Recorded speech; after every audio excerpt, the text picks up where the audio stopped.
Bonjour tout le monde, donc on se retrouve pour un nouveau trade recap de la journée d'aujourd'hui, lundi le 27. Donc sans plus attendre, notre analyse de la journée. Le marché ouvre dans moins de 15 minutes. Comme on peut voir, en 5 minutes, je trace mes supports et mes résistances. On va venir tracer euh, notre résistance plus haut et notre support plus bas comme target potentiel. Et puis, qu'est-ce qu'on peut voir aussi, c'est qu'on a eu un énorme sell-off, donc énormément de ventes depuis hier soir en pré-marché et depuis l'ouverture du Forex de New York. Et bien sur le Nasdaq, on peut voir qu'on est en tendance haussière, donc on monte de plus en plus. Comme d'habitude, j'ai pas vraiment de billets, donc je peux autant vendre qu'acheter, mais je vais vraiment prioriser les achats plutôt que les ventes. Je vais être très prudent si je prends une vente. La raison est simple, c'est que nous avons beaucoup baissé et donc je m'attends vraiment que on doive remonter un peu à la hausse, encore au moins minimum 500 à 1000 points avant de potentiellement pouvoir peut-être rebaisser. Aussi, aujourd'hui, on a des nouvelles économiques dans 41 minutes, comme vous pouvez voir. Donc, on va faire attention comme d'habitude. Je ne trade pas les nouvelles économiques. Donc, si jamais je suis sur un trade, je vais être sorti au minimum à break-even avant la news. Et sinon, on va attendre 5-10 minutes après la news, probablement juste 5 minutes car c'est pas une grosse nouvelle non plus, pour prendre un achat. Donc, on se retrouve à l'ouverture des marchés. Donc, marché ouvre dans moins d'une minute.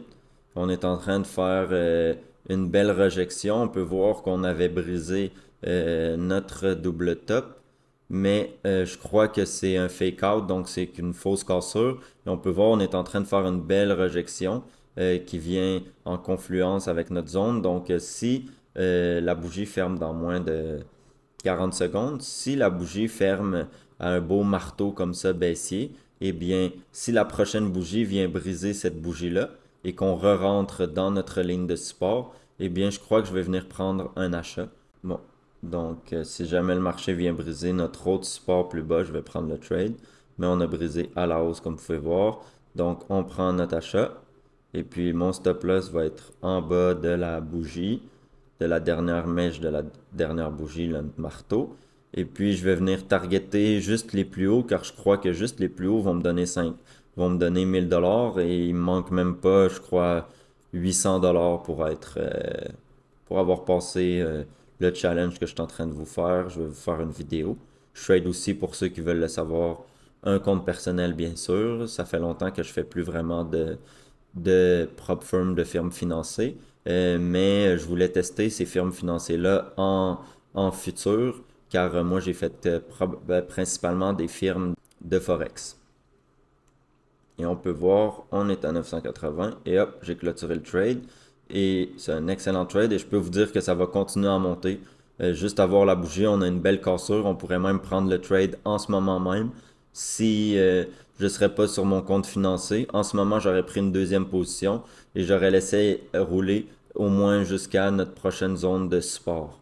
Et on peut voir le marché se dirige exactement vers cette zone de support. Donc, j'adore les journées comme ça où on voit beaucoup de volume. Ça m'étonnerait pas que dans cette bougie-là, on vienne complètement à la résistance et j'ai même pas eu le temps de le dire qu'on est déjà rendu à notre zone de résistance. Donc, si j'aurais été sur mon compte personnel sans firme, eh bien, j'aurais pris mes profits probablement ici. Donc, on peut voir un trade très rapide, moins de 3 minutes, 2 minutes. Donc, n'hésitez pas à vous abonner pour d'autres trades récapitulatifs et à me dire en commentaire qu'est-ce que vous avez pensé de cette vidéo et si vous avez des questionnements ou peu importe que je peux vous aider en faisant d'autres vidéos plus éducatives.